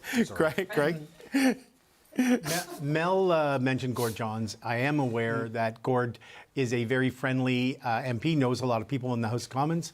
I think... is that one speck of orange on Vancouver Island there behind me, right? And I did hear reports that perhaps on your show that Alexandre Boulris was somebody that had been... Yeah, he'd be open to it is what he said, I believe. Yeah, he said the right kind. All right. Yes, Fred, you missed a perfect opportunity to say it has to be a short list because, you know... throw Nikki Ashton. Oh, no, I can't. All right. Oh, no, I can't. All right. Your party lost their leader seat too, buddy, before you get on your high horse. That is true. I can do That's true. Anyway, it's a good thing Mel's remote because she'd be scrapping your eyes out right now if she was here. Yeah, he's tough when you're far away, Mel. He won't be this tough next week. All right, gang. Good to see you. Try to get some rest now that the election's over, because, you know, it's totally slowing down. Mel, yeah, good luck. Mel Richer, Fred Delory, and Greg McEachern. All right, still lots more to come here on Power and Politics. Up next, a Conservative candidate who lost on Monday says he heard a lot of concerns about Pierre Poilievre from voters. Going to speak to David Brazzle and ask him whether Poilievre should get a second chance as leader and how it affected things for him in the Newfoundland riding. Then we'll recap the key moments and biggest surprises from Election Day and look at the path forward for the Liberal minority with our weekly wrap panel. Want to catch up with Power and Politics while you're on the go? Then check out and follow our daily podcast. I'm David Cochrane. The Power and Politics podcast starts now, where I speak to the key players in the political stories that everyone is talking about. You can find the latest episode on the CBC Listen app or wherever you get your podcasts.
The Conservative Party lost Monday's election and the party leader lost his seat, but Pierre Poilievre has found a new riding to run in and has received widespread public support from Conservative MPs who won their ridings.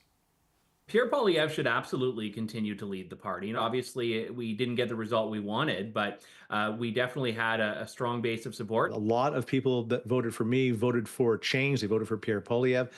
Youth were voting for him. Young voters were voting for him. I've never seen anyone work harder in my life. We need to build on the progress that Pierre's already made. I think the support he has from caucus, which is quite visible if you go on any social media, I think that's a sign that people believe that he can, continue to grow this party and grow this coalition. Okay, despite the confidence we heard there that Pierre Poilievre can grow the party, an unsuccessful Conservative candidate in Newfoundland and Labrador says Poilievre was a bit of an obstacle for his campaign. David Brazzle, who ran for the Conservatives in St. John's East, joins me now. David Brazzle, it's been a long time. It's a very good interview again. Thanks for being here, sir. Yes, sir. Well, thanks for having me back again. I saw your comments on VOCM after the election saying that Pierre Poilievre was an issue for you at the doors. What exactly were people saying to you, and how do you think it affected the race? Well, at the end of the day, people were supportive of me. They didn't really understand what Pierre stood for and some of the policies that the party had. There was a lot of misinformation about who Pierre Poilievre is and what he stands for. And I think people believed everything that they had read without fact checking. A number of times I would ask people to fact check what they thought was the real Pierre Poilievre, and they'd come back and apologize and realize, this is a committed individual, great leadership skills, committed to this country, committed to his family, wanting to do good for people. But the information, the way it was portrayed, somewhere along the way, somebody dropped the ball and didn't get the real information out about who Pierre Poilievre was and what he stood for. And that had an impact with people, particularly in the urban areas and particularly in St. John's East, at least in my election. Well, what was the misinformation, though, Dave Brazzle? I mean, he has been the main character in Canadian politics for 2.5 years, driving the news agenda, and no one silenced him. What was it that people didn't seem to get about Pierre Poilievre in St. John's East? Well, again, the clarification on that he was, anti-women's rights, that he was anti-LGBTQ plus community, that he was anti-affordable daycare, that he was anti-pharmacare, these type of things versus what was really the discussion around. It's one thing if you vote against something, but if there's a rational reason for it, that information didn't get out. I mean, there was discussions in the House of Commons about why, the Conservative Party didn't support certain components or certain pieces of legislation. That never got clarified, so people would understand that the Conservatives and Pierre Poilievre were supportive of the needs of Canadians. So that didn't get clarified. That's a messaging that I think needs to be reviewed again. And somebody needs to make decisions on how to get their message out and talk about the true issues that were facing Canadians at the time and explain to them that the Conservative Party was very supportive of what Canadians said were their priorities. And that's what I heard. Unfortunately, in a 5-week election, it takes a lot of time to clarify every issue and every policy that the leader's spoken to over the last number of years. But, they would pull out these programs in filibusters of budgets line by line to vote against them, in estimates, and would never really commit to keeping some of them or expanding them at the rate that they are intended to grow. So, I mean, is it unfair to draw the conclusion that maybe they wouldn't have gone as far with pharmacare as Mark Carney will or dental care as Mark Carney will, and even talked about only honoring the childcare deals until the end of the existing arrangements and then changing them to a more conservative vision of things? Well, I mean, that may have been the reality or it may have been the discussion, but I know the discussions I had with Pierre, when I was leader of the Progressive Conservative Party here the last 3.5 years about policies that were relevant to Newfoundland and Labrador. And every one of them were similar to that. And he was very supportive. We talked about why they didn't support a certain piece of legislation, but did talk about alternatives that would be just as good or even more enhancing as part of that process. So, maybe they should have clarified that better. They should have probably had more open discussions with the stakeholders as part of that. I think one of the issues here was about the communications. And that to me was the biggest issue I faced was people's misunderstanding of or clarity on what the issues were that the Conservatives stood for and what Pierre Poilievre himself believed in. And a lot of the things that Pierre believed in are things that I've seen most of the constituents here talk about over the last number of years. Right. So, because, part of the problem is interviews like this weren't allowed to happen for a long time. I know you did an all-candidates debate, I believe, with my colleague Chrissy Holmes, and I saw that and I was like, does Central Headquarters know David Brazzle is doing an all-candidates debate? Because candidates are told not to do those things. So, if you're saying people don't know what your party stands for, but they're not allowed to do interviews, suddenly we're talking to Conservatives all the time in the show, but for 2 years, they weren't allowed to come on, they weren't allowed to do interviews, you're told not to do local media, you're told not to do local debates. If you want people to know what you're about, you got to tell them what you're about and show up, don't you? Doesn't that really need to change here? 100%, I did 15 different debates and 17 interviews because how do we get our message out, particularly if there's misinformation, to clarify exactly, what our leader stands for, what the Conservative Party stands for, if we don't get to use the mediums we have. And mainstream medium is one of the biggest ones to be able to clarify exactly what the issues are. So, I didn't agree with that. I didn't follow it. as part of the process. I thought what an opportunity, particularly a lot of the policies that were announced not only were beneficial to everybody in Newfoundland, Labrador, but for all Canadians. I don't think the message got out enough because we didn't use the full mainstream avenues we had at our disposal. To me, that was one of the faults with what's happened, particularly in this campaign, that we didn't get the message out the way we could have, or use the medium to get to the masses. And people went with what they were told by other parties or the misinformation they had from social media. Right. And I think that hurt a lot of candidates across the country. Yeah, I mean, like I've interviewed you many, many, many times over the course of my career when I was in Newfoundland and Labrador, and you were in government there, and you know, it's just the nature of the conversation in a place like Atlantic Canada. But you know, you mentioned the misinformation at the doors. There are other people who ran, and some who won, and some who didn't win, who have said to me that it was the tone that was a problem at the doors, with women voters in particular. Did you run into that? Yes, people were skeptical about, what the Conservative Party stood for and what Pierre stood for. I tried to reassure him again. I've met with Pierre 11 times, and particularly when I was leader. So there wasn't that, I was nodding that he was my leader. This was a debate. I once said we were third cousins and we needed to move forward to become first cousins collectively together. And I thought we got there on issues that were relevant. But again, it had to be about clarifying exactly what we stood for. And I don't think, the powers that be, whoever made the decisions, used everything at their disposal to get that information out to the average person, particularly females who had either misinformation or a misconcept of what we stood for as a party and what Pierre himself stood for. So it looks like he's going to run in a by-election in a seat in Alberta, and that the Prime Minister said he's going to call it quickly to let him get back into Parliament, with reasonable alacrity. Where are you on the leadership status of Pierre Poilievre? Should he stay on and get another crack at a general election? How do you view it, Dave Brazzle?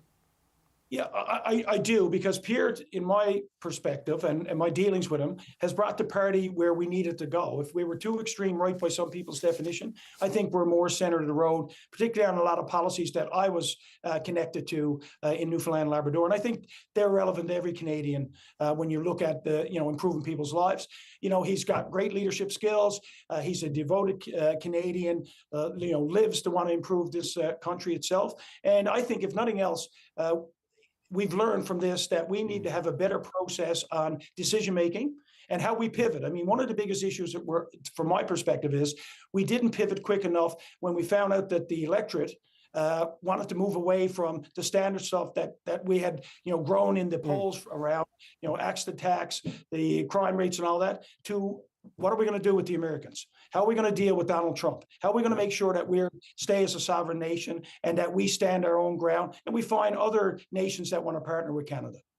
Well, David Brazzle, it's good to talk to you again, man. My condolences on your defeat, but thank you very much for coming on Power and Politics tonight, and I'll see you next time I'm in St. John's. Thanks, sir. Thanks, David. We'll chat. All right. Care. That's David Brazzle, Conservative candidate for St. John's East. Well, it's been a historic week, with the Liberals pulling off a major comeback to form a minority government, and two party leaders losing their seats in the House of Commons. The weekly wrap will be here to break it all down next.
Well, this week's federal election hasn't changed the party in power, but has still managed to turn what we know about Canadian politics upside down. On Monday, the Liberals pulled off a historic comeback after being down more than 20 points to the Conservatives just a few months ago. The Liberals came up a few seats short of a majority, but today, Prime Minister Mark Carney shut down the idea of a formal NDP deal to prop up his government. Conservative leader Pierre Poilievre lost his own seat in this election, but he's already got his eyes on a new one. And Mark Carney says he'll trigger a by-election immediately to let Poilievre run in an Alberta riding.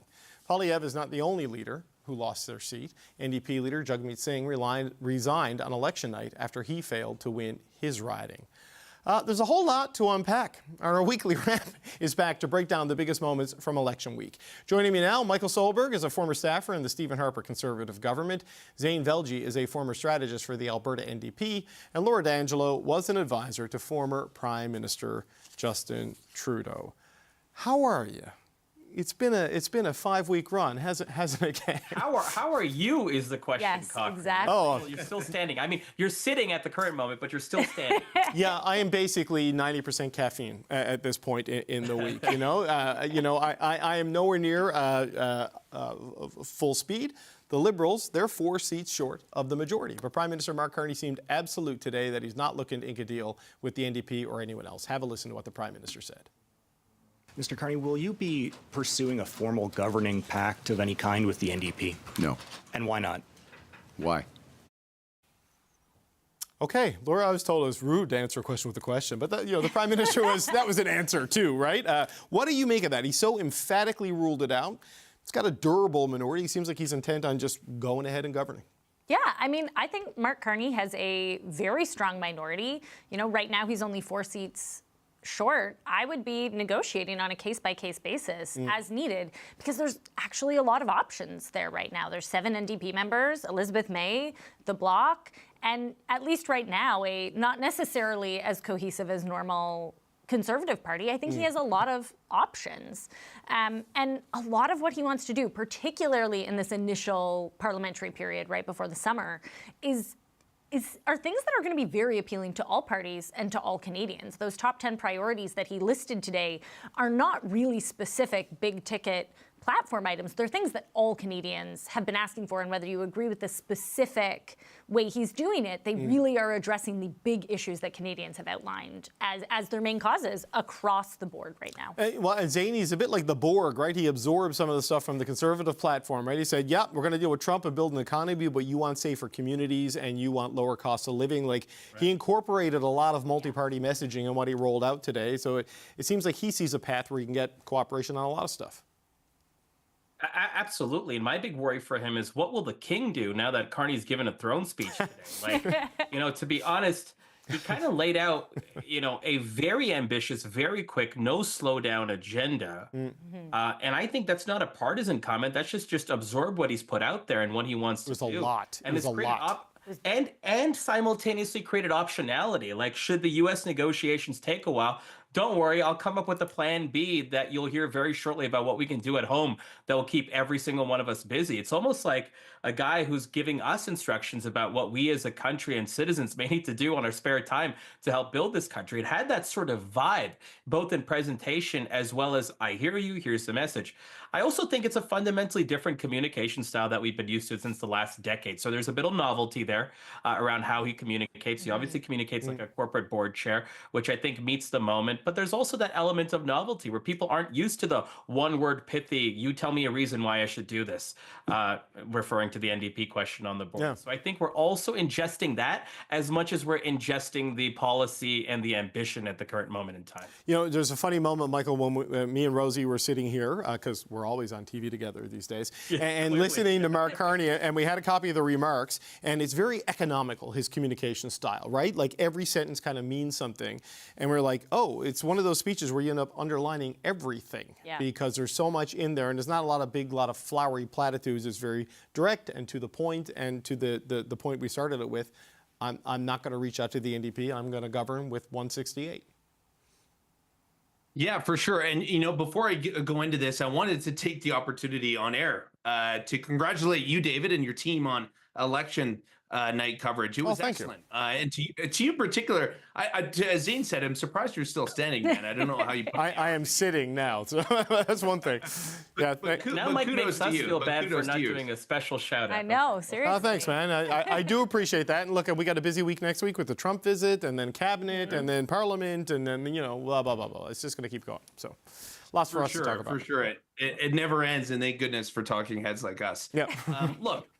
I find this really interesting too, and keep in mind though that there's precedent for this. In 2006, in the Harper minority, he governed without a coalition as well. He governed as if he were a majority on a vote by vote basis because he had a mandate to do so. He had a bunch of things that he campaigned very heavily on, which he expected to be able to pass without interference from the opposition. Back then, it was on cutting the GST, on childcare. I forget the rest. But on Carney, he has a similar mandate. He made clear what he wanted to get done, and I don't expect the opposition to stand in his way, at least through this summer session. So no, I think it's novel. I think it's interesting that he rejects the need to work with the NDP or the Bloc or anyone as he tries to get a couple of things done here early. Most notably, supply. Government has been without authority to spend anything for months now, so they do need to have that done. I also suspect some kind of signature bill on, tariffs, trade action, some kind of support for affected industry. But beyond that, the world's his oyster, but the opposition won't be afraid, I'm sure, especially the Conservatives, to take their gloves off, especially once Pierre Poilievre is back in Parliament, which looks like to not be until the fall. So really interesting. The drama continues, man. Yeah, sorry, Zane, you wanted to get in there? Did I see you? I just want to build on Mike's point there. I think there's something so fascinating about our modern politics where we've introduced this term called flooding the zone or muzzle velocity, borrowed from Steve Bannon, which has largely been what the right has done to just do so much stuff that even if you oppose it, you don't have time to ingest it. And I think, Carney, this could be his version of it because of how ambitious the agenda is. And we'll find out in the coming weeks or days if he actually is going to execute on those timelines. We could see the Liberal equivalent of that muzzle velocity, which means that even if I fundamentally oppose it, I won't have time to ingest it and see if this is the fight I want to pick or it's the next one that comes down the road. I think it's really interesting. That muzzle velocity, though, Zane, for people who don't follow the Steve Bannon playbook, I mean, that's like just filling the air sometimes with chaff, right? Like what Carney's talking about is pretty seismic stuff, right? Well, this is why I call it the liberal version of it, right? Yeah. Which to my partisanship is a connotation of more substantive. But yes, this is very much about like in a minority situation when the parties need to decide whether they support it or not, they may not have much time to actually stew over anything if they know the next big thing is coming right down the tracks. I think that's quite fascinating in its own different but unique parallel. Okay, I want to move on to our next topic, and that is the news that Conservative MP Damien Carrick has offered his seat to Party Leader Pierre Poilievre. Poilievre said today in a tweet that he'll accept that offer. Poilievre hasn't spoken publicly since his concession speech on election night, which was before we knew he lost his riding, but he made his intentions in terms of the leadership for the future clear. To the millions of people who voted for the Conservative Party and put their hopes and dreams in our vision, thank you. It will be an honor to continue to fight for you and to be a champion of your cause as we go forward. Well, the Conservatives made significant gains in this election, Mike, but Poilievre, had that 20-point lead, ended up losing his own seat. They're going to stick with him. How do you come back from that mentally and emotionally, I guess, never mind politically? What are your thoughts there? Well, look, I'm probably the only person ever on your show to admit that they were wrong. I thought he was going to be just fine in Carleton. Obviously, I was wrong. I think kudos to that micro-targeted riding. They obviously saw an opportunity to send a message to the Conservatives, and they won. And here we are. But look, I'll at least challenge the narrative here that the Conservatives blew a 25-point lead. Yes, it's true that the lead narrowed and then ultimately reversed. But if you look at the polling back in, December, January, the Conservatives were at 45 points. And now they finished with 42 points. So their lead really didn't erode.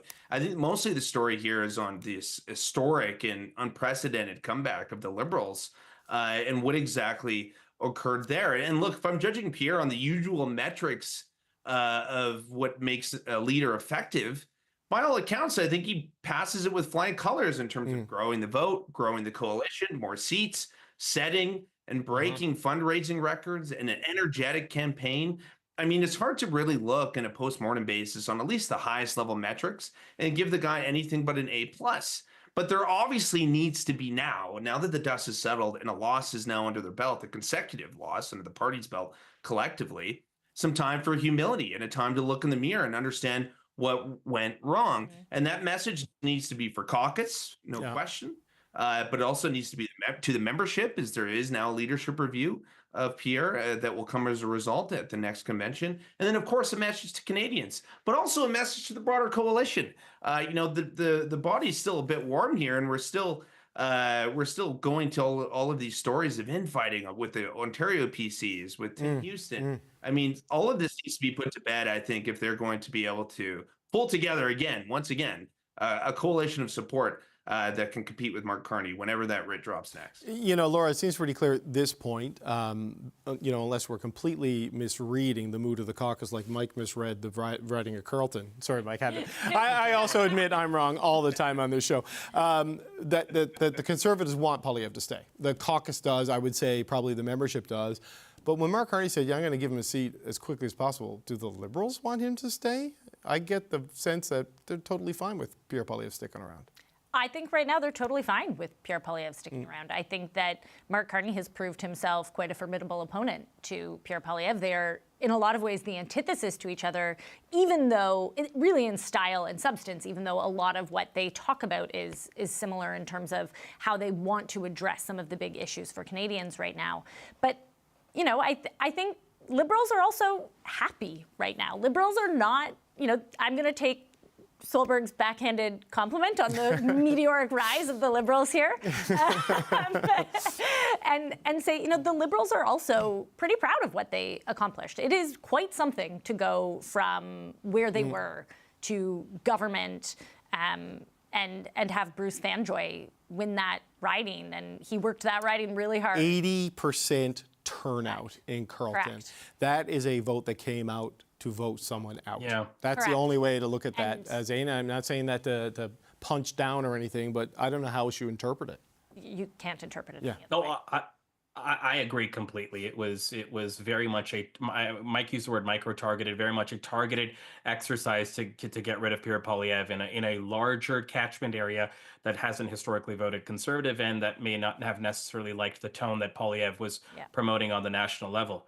I think there's two reasons to get rid of Poilievre. I don't think either of them are strong enough, but I'll give you two. Number one, it's the Bob Fife word that he used yesterday. It's his personality. Please, don't repeat it. Don't quote him. Just reference him. Thank you. The last thing no more paperwork. More ombudsman paperwork. Exactly. So I'll save you from it. But his personality is one reason that it actually, regardless of time, it may not be able to endear itself to particular demographics. Reason number two to get rid of Pierre Poilievre is that a fifth Liberal term is less likely than a fourth Liberal term, despite how unlikely a fourth Liberal term was. And that if you're someone with ambition, you should be in that chair if you want to be the next Prime Minister of the country. Many people will use maybe reason one or reasons around growth or whatever, if that is actually the core motivation. But I suspect that if Pierre Poilievre leaves, it's because there's someone who wants that job and is convinced other people that their version of the world will include them more so than Pierre Poilievre's version of the world.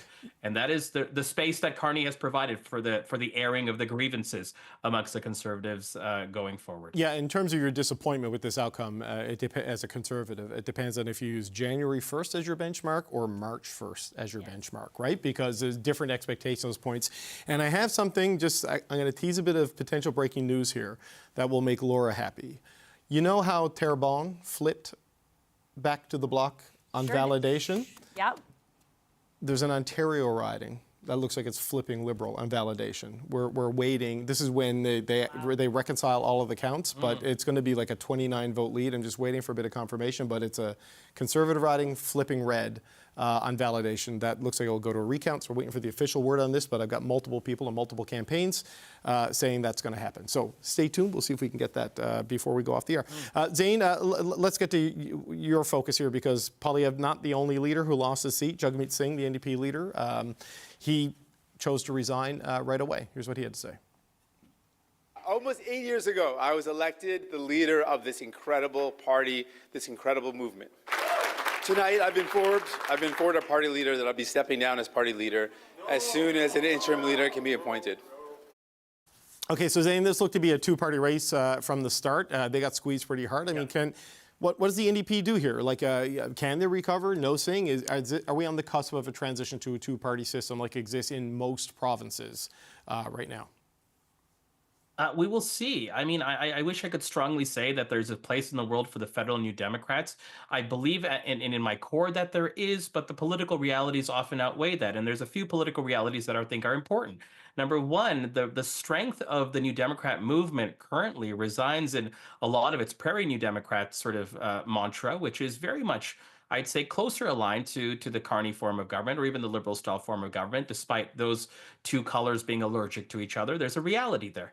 And number two, it really does depend on what the leadership pipeline looks like. And number three, it depends on if we see any floor crossers amongst the seven. I know you might be saying that there's 7 MPs. What does that actually indicate? It indicates whether there's a strength to rebuild from those that actually won despite these extremely trying circumstances. And that's not nothing when you're talking about the future of your party, the elected officials, the very rare under 10 elected officials across the country. If you have a few of them crossing, that's a signal to others that you can cross. And then that's a signal that things may not necessarily be status quo and that this unit may not necessarily come back on the ice. So that's kind of what I'm looking for in the next short term, David, rather than giving you a long term, will the NDP always exist answer. Michael, what are you thinking on that? Well, I think the future of the NDP depends on how Carney governs. If there are openings for a kind of a credible progressive vacuum to fill the void on issues that, progressive Canadians don't necessarily agree with the Prime Minister on. I disagree with Zane. I think this talk, and again, I'm always wrong on this show, but I think this talk about floor crossers being a potential, I think is wrong. I'd assume that the 7 that were elected here are dyed-in-the-wool New Democrats, but more importantly, I just don't see the advantages to them personally crossing the floor, sitting in the backbench of a governing caucus with virtually no leverage, therefore, and giving up the leverage of saying, yeah, I'll work with you, but you got to give me this, this, and this. And if they do otherwise, they'll also face what I imagine would be an onslaught of hate mail from their constituents. So I just don't see floor crossing being the path here. And broadly speaking, the Prime Minister was very clear today that he doesn't intend to need to work with them at all. And I think intends to go at this on a vote-by-vote basis. So I don't think the New Democrats have a future here other than needing to work with the Liberals on an issue-by-issue basis. And being leaderless, of course, doesn't help. Not having recognized party status doesn't help. I think the rebuild is going to take some time, and it's going to take a strong leader. Generational talents like Jack Layton do not grow on trees. Neither do ones that have led parties to kind of mainstream credible alternatives like we have the Conservatives and the Liberals right now. So it's going to take some time for them. Okay, we have some breaking news. There's been a flip on validation. Milton East Halton Hills, which we thought had been won by Parm Gill for the Conservatives, has now flipped Liberal. Christina Tesser-Dirksen is the winner right now, the last elect in this parliament. But who knows? These things keep changing. But this is through the process of validation. It's not the recount. Essentially, they go through all the counts and double check the arithmetic that led to the counts on election night. And it is now flipped from a 200 and something vote lead for the Conservative candidate to a 29 vote lead for the Liberal. 48.3% to 48.2%, which means the Liberals are now at 169. There's going to be a recount in Terrebonne where the results are just, someone is calling me and I can't answer that, and somehow it ended up on speakerphone, so we'll ignore that. There's a recount in Terrebonne, which is also a couple of dozen. There's 74 vote margin in Nunavut. Who knows what will happen there if they demand a recount. And of course, the Liberals could also lose a seat in Terra Nova, the Peninsulas, where Anthony Germain won by 12 votes, and that is headed to a recount. So any margin within 66 votes will be a recount, so we got a couple here. So Laura, there you go. You started at this panel at 168 seats, and they're now at 169 seats. Quick thoughts on that and on the NDP situation. I mean, I think it's fantastic. The closer we get to majority, I'm happy, guys. Yeah. I think the NDP have an existential question to ask themselves, and obviously a lot of soul searching to do as a party, to Mike's point. But I think one of the questions they also have to ask themselves is, what do they want to do, particularly over the midterm and not the short term? Right. Because they don't have party status, they don't have a huge influx of money for a bunch of different reasons. And so, I think Jagmeet Singh has said it, a number of other very prominent NDP people have said it here, where they say, you know, the NDP are the best when we are holding the government to account. Right. And there is a path to do that where, you know, they could choose to focus in whatever the next election is on 50 to 75 key ridings. Right. Where they could choose to really pursue their path back to official party status, a larger caucus in the House of Commons to really hold the government to account, and then build from there. And I think that that is going to be a very difficult question for New Democrats, and a very difficult question for the party as a whole on what their strategy is going to be moving forward. Okay, we got 4 minutes before we get to the end of the TV show, and then we'll record our podcast extra after that. But let's just have a quick look ahead to next week. Laura, let's start with you. The meeting in the White House on Tuesday. What are you going to be watching for there? I'm watching for a nice, quiet, as little news as possible meeting. I hope that this is, you know, a nice, pleasant introduction. They shake some hands, and unless it's really good news, I hope that's what we get out of this, right? I think this is very much a situation where no news is probably good news for Canada. Okay, Zane, your thoughts? Joking but not joking, watch it on mute. The body language here, I think, is actually going to be so telling and so important about how the cadence of this relationship could take off. What trajectory is it on? It's not, if it's like Zelensky-like body language, that's one extreme. But if it's other types of body language that looks more confident, that looks more cordial, that looks more constructive, those things are going to be actually just as important about the words that are being said, because I think the words in this first meeting are going to be relatively pablum, relatively straightforward from our side. I can't speak from Trump's side at all. He'll probably mention 51st state after not mentioning it at all during the meeting, for example. But body language, I think, might be a good part of our tell going forward. Mike, what do you think? Trump has been, I don't know, he's talking about Carney in a way he never talked about Trudeau in the last little while, and he may be looking for a bit of an off-ramp here too, it seems, right? Because things are getting a bit dicey for him on the economy and the political dynamic in the U.S. What are you watching for on Tuesday? Yeah, for sure. I guess what I'm watching for is continued tone change, because we've seen some evidence of this already, but not to the impact it will have from an actual bilateral international visit from the Prime Minister to the Oval Office under Mark Carney. That's happening, of course, as you said, on Tuesday. So the outcomes I'll be watching for is continued tone change, but ultimately policy outcome. Will this lead to a pause on tariffs, or an indefinite pause, or a mea culpa from Donald Trump? And yeah, this was stupid. And, you know, it's a long climb down, though, to come from, I'm going to annex your country, to I'm not going to tariff you at all and work with you and continue to integrate our economies. So I'm not sure I expect that. That's something I've never seen out of Donald Trump. But I think we could see some indication of perhaps a tone change and a public policy switch if Mark Carney is successful here. And I hope he is. And I think there's some signs that he could be. Donald Trump had zero respect for Justin Trudeau. None. He treated him like a fool. There was no relationship there. He didn't like Chrystia Freeland either, or really anybody from the Trudeau era that had been brought to the table. And now there's I hope, an opportunity for a reset here. So I'm very, very curious what the official readout's going to be come Tuesday. Yeah, I don't know if the lack of respect was unique to Justin Trudeau, because it seems to be kind of pervasive, you know.